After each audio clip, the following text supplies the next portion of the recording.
F1 fans, the off-season is officially over and the cars are back on track in Bahrain.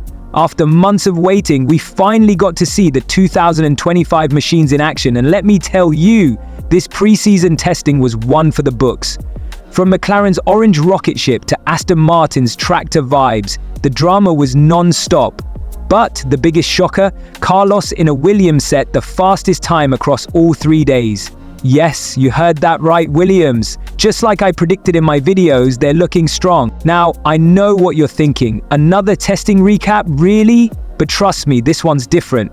We're diving into day one's "is this thing even working" moments, day two's "wait, are we fast now?" surprises, and day three's "let's pretend we meant to do that" master plans. Then we'll crown the real winners and losers of testing, drop my wildly controversial predictions, and of course, roast the FIA for good measure. So, grab your popcorn because this is the testing recap you didn't know you needed, but definitely deserve. Day one of testing kicked off with more drama than a Toto Wolff press conference. Let's start with the biggest headline: Lewis Hamilton in a Ferrari for the first time. And no, it wasn't a dream, it was real and it was glorious. The car was covered in aero rigs, making it look like a spaceship. Lewis looked fast, but let's be honest, we're all just waiting for the first "we are checking" radio message. Meanwhile, Haas and Aston Martin decided to bring intermediate tires to a dry track. Yes, intermediates, because nothing says we're ready for 2025 like preparing for rain in the desert. Maybe they know something we don't. Or maybe they just really like a challenge. Speaking of tires, Pirelli introduced a new C6 compound, softer than the C5 and probably designed for street circuits. Now, let's talk about spins. Liam Lawson in the Red Bull showed us just how sensitive that car is, pulling off a spin that would make even Max Verstappen proud. And Ishaq Hadjar? He did a full 360 spin that looked cool, but probably left his engineer crying into their coffee. But it wasn't all chaos. Kimi Antonelli in the Mercedes was fast. Like, did we underestimate this kid? Fast. And Lando Norris, he topped the timesheets with a 1 minute and 30.430, proving that McLaren's orange Rocketship is still very much a thing. Oh, and let's not forget the red flag. No, it wasn't a crash. The lights went out on track and in the garages, because nothing says peak F1 like a power outage in the middle of testing. Finally, a historic moment: Laura Muller became the first female race engineer in F1, calling the shots for Esteban Ocon at Haas. About time, right? But wait, there's more. Carlos in the Williams was shockingly quick, setting a time that had everyone double-checking their screens. Maybe my prediction about Williams being strong wasn't so crazy after all. And let's not forget Fernando Alonso, who spent more time doing push-ups between runs than actually driving. Classic Fernando. Day one gave us spin surprises and a whole lot of questions, but one thing's for sure, 2025 is going to be wild. Day two of testing rolled in, and if you thought day one was chaotic, buckle up because day two said, "Hold my energy drink." Let's start with the biggest surprise. Rain in Bahrain. Yes, rain in the desert. I guess Aston Martin and Haas knew something we didn't when they brought intermediates, because suddenly their questionable tire choice looked like a stroke of genius. Meanwhile, Alex Albon in the Williams and McLaren were out there testing on slicks like, rain? What rain? Full marks for effort, but 0 marks for common sense. Speaking of questionable decisions, Lewis Hamilton had a mixed day. He set the fastest lap in the morning session, proving Ferrari might actually have a decent car this year. But then he went off at turn 1 and turn 10, reminding us that even 7-time world champions aren't immune to oops moments. George Russell, on the other hand, decided to test the limits of turn 2. His Mercedes snapped on exit, but hey, at least he didn't hit anything. Unlike Nico Hülkenberg and Oscar Piastri, who had the first intact of 2025, they touched at turn 8, and while there was no damage, Oscar's face said it all. Nico, my guy, what are you doing? Red Bull had their own drama, with a water leak issue costing them valuable track time. Liam Lawson, who was supposed to get some running, lost out big time. But the star of day 2, Carlos, not only did he set the fastest time of the entire day and the entire 3 days of testing, but he also treated us to a spin at turn 1. Because nothing says, I'm fast, but chaotic, like topping the timesheets and then driving your car like it's a ballet performance. And let's not forget the last turn. which apparently decided to become a skating rink. Jack Doohan almost lost it. Lance Stroll oversteered more times than we can count. And Charles Leclerc, he spun the entire SF25 like it was a toy car. Ferrari's strategy team probably had a collective heart attack. Day 3 of testing rolled around, and if you thought day 2 was wild, oh boy, day 3 said hold my steering wheel. Let's start with the biggest WTF moment. A bus casually drove onto the track. Yes, a bus. Someone thought it was a great idea to give a track tour during testing, and the result?